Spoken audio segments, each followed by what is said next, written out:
السلام علیکم ناظرین، اس وقت آپ جو جگہ دیکھ رہے ہیں جہاں پر میں اس وقت موجود ہوں، یہ ہے جی ٹیکسلا کا عجائب گھر، اور بعد میں آپ کو دکھاؤں گا سرکہ کے آثار قدیمہ۔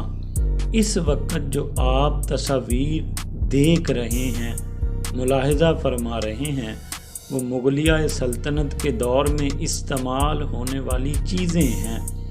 وہ کیا کچھ استعمال کرتے تھے، یہ سب آپ کے سامنے ہے۔ آگے بھی بہت دلچسپ چیزیں آپ کی منتظر ہیں، آپ کو میں جا کر دکھاؤں گا۔ اس کے لیے آپ نے اس ویڈیو کو پورا دیکھنا ہے، اینڈ تک دیکھنا ہے اور ہمارے ساتھ جڑے رہنا ہے۔ اور اگر آپ ہمارے چینل پر نیو ہیں تو بیل آئیکن کو دبا کر فری میں یہ ہماری فیملی کا حصہ بن جائیں۔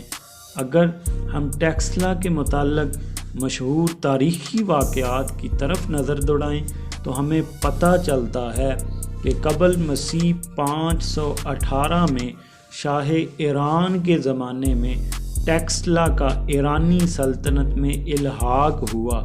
پھر آگے چل کر 317 قبل مسیح میں چندر گپت موریہ جو خاندان کا بانی تھا، اس نے پنجاب کو فتح کیا۔ اس کے بعد آگے چلیں تو عیسوی میں جو ٹیکسلا کی تاریخ ہے، 19 عیسوی میں جو پہلوی بادشاہ تھا جس کا نام کندوخر تھا، وہ ٹیکسلا میں آیا۔ 22 عیسوی میں اپالس رئیس تیانا جو کہ اس کا ٹیکسلا میں آنا ہوا، وہ ٹیکسلا میں قیام پذیر ہوا۔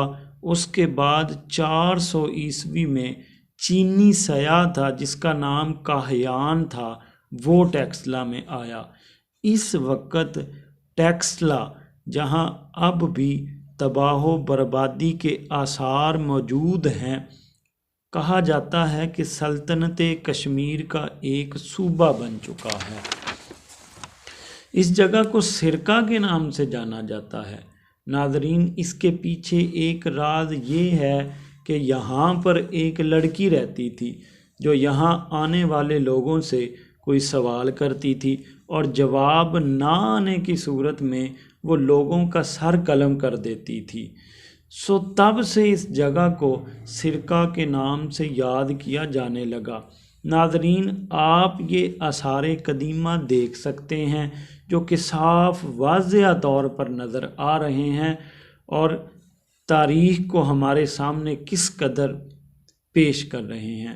ناظرین، میں آپ کو بتاتا چلوں کہ یہ ٹیکسلا کا جو شہر ہے اسلام آباد سے تقریباً 32 کلومیٹر دور ہے، اور اگر آپ لوگوں کو موقع ملے تو آپ لوگ بھی سیر کے لیے ضرور آئیں اور تاریخی مقامات دیکھ کر خوب انجوائے کریں۔